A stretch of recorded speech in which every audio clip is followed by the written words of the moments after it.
กา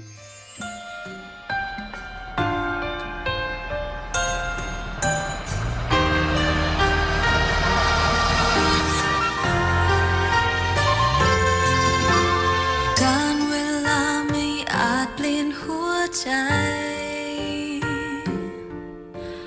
ไม่อาจเปลี่ยนรักฉันที่ให้เธอวันเวลาที่เนิ่นนานแม้ฉันไม่ได้เจอก็ยังรักและรอคอยเธอทุกวัน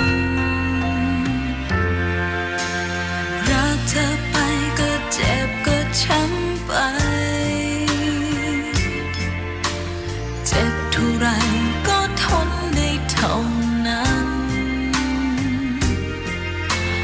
รักของฉันนั้นมันคงซื่อตรงตลอดกาลและใจฉันมันยังผูกพันแค่เพียงเธอเพื่อรักฉันยอมทุกอย่างเพื่อเธอฉันทนได้ทุกสิ่งรักที่เธอทิ้งฉันก็ยังเก็บไว้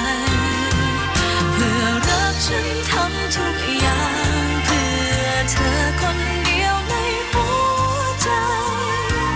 ถึงนานเท่าไรไม่เคยมีใครแทนที่เธอ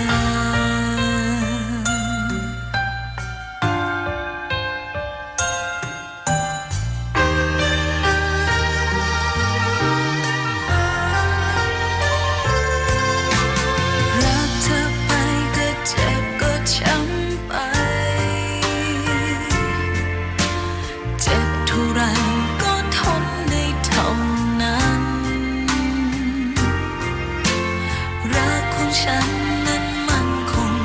ซื่อตรงตลอดกาลและใจฉันมัน